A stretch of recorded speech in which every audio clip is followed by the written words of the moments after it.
लेकिन जब अपन लोग किसी भरे हुए टब के अंदर नहाने के लिए जाते हैं तो एक दूसरा फोर्स काम करता है जो अपन को ऊपर की ओर से खींचता है। वो उस ग्रेविटेशनल फोर्स के विपरीत दिशा में काम करता है और उसी फोर्स को अपन लोग यहाँ प्रयोग प्रदर्शन के द्वारा देखेंगे। तो उसके लिए अपन ने एक लिया है, ये कमानीदार तुला है जो चीजों को तोड़ने के लिए काम में आता है। दूसरा एक पत्थर है।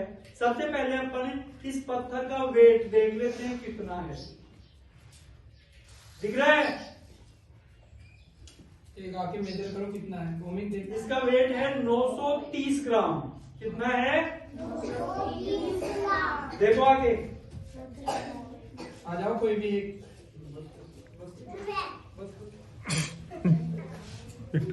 तो कि पानी ऊपर की है और एक बल लगाता है जो अपना ग्रेविटेशनल फोर्स होता है उसके विपरीत दिशा में होता है।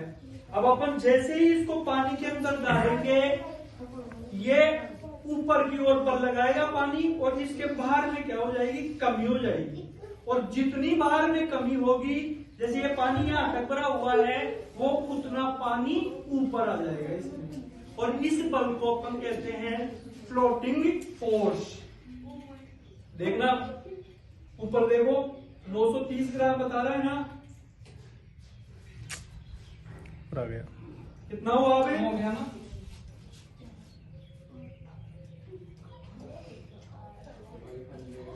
कम हो गया नहीं? 570 ग्राम। अब कितना रह गया इसका वेट? 570 ग्राम। जितना इसका वजन कम हुआ उतना पानी का ये लेवल ऊपर आ गया। देखो पहले कहा था अभी लगभग बढ़ गया है, तो पानी का उतना लेवल कम ऊपर आ गया जितना इसका वेट कम हुआ। ये वापस बढ़ गया। हाँ, फिर कहीं बाहर निकलते ही।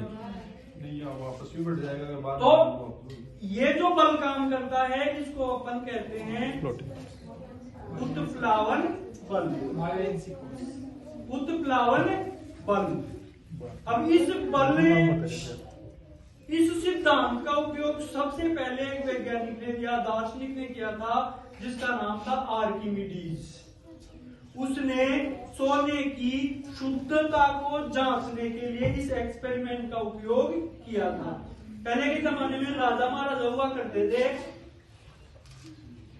उनका यूनान का जो राजा था उसने एक मुकुट बनवाया था, बढ़िया सोने का सुंदर मुकुट। अरे धनुराज, उस राजा को ये विश्वास नहीं हो पा रहा था कि जिससे मैंने मुकुट बनवाया है उसने शुद्ध सोने का ही उपयोग किया है। उसने कहा कि उसने कोई ना कोई मिलावट उसमें की है। तो अब इसकी जांच के मुकुट इतना सुंदर था कि वो राजा तोड़ना भी नहीं चाहता था उसको। भाई दोबारा गला के देख ले कि उसमें क्या मिलावट की गई है।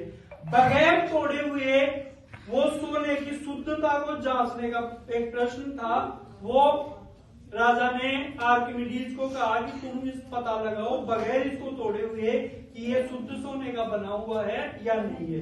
अब पहले के राजा संघ हुआ करते थे, उन्होंने कह दिया 15 दिन में अगर पता नहीं लगाया तो तेरे को चूल्हे में डाल दिया जाएगा। अब आर्किमिडीज साहब परेशान हो गए, खूब दिन रात इसी सोच में रहे। फिर उन्होंने लास्ट दिन बचाना, तब उन्होंने कहा कि चलो छोड़ो, मरना तो है ही, कम से कम एक बार बाथ टब का स्नान तो ले लेते हैं, यानी टब में स्नान तो कर लेते हैं। जैसे ही उनके अंदर गए उनका दिमाग वही एक चीज सोच रहा था। उनको महसूस हुआ कि ये पानी मेरे को ऊपर उठा रहा है और पूरा भरा हुआ टब था। जैसे ही वो अंदर गए उसमें से कुछ पानी बाहर भी निकल गया। तब उनका दिमाग काम किया कि ऐसा ही अगर मैं उस सोने के साथ करूं कि मैं शुद्ध सोने को उसमें लटकाऊं पानी में, जितना पानी बाहर निकलेगा उसको मेजर कर ले लूं, फिर कोई अशुद्ध सोने मुकुट को लटकाएं या अशुद्ध सोने को लटका के देख लें कितना पानी बाहर निकलता है। तो शुद्ध सोने में जितना पानी बाहर निकला, अगर मुकुट में भी उतना ही पानी बाहर निकलता है, इसका मतलब वो शुद्ध सोने का बना हुआ है। अगर पानी बाहर निकलने की मात्रा ज्यादा या कम है, इसका मतलब उसमें कुछ अशुद्धियां मिलाई हुई हैं। इस आधार पे उसने एक यूनिवर्सल सिद्धांत की खोज की जिसे उत्प्लावनता का सिद्धांत कहते हैं।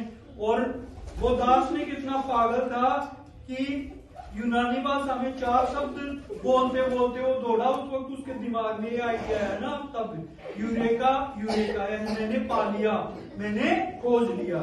और वो उसी स्थिति के अंदर राज दरबार में चला गया और वहां उसने इस अपने सिद्धांत को उपयोग में करते हुए उस सोने की शुद्धता को प्रमाणित किया कि ये मुकुट सोने का बना हुआ है या नहीं। तो आसान सा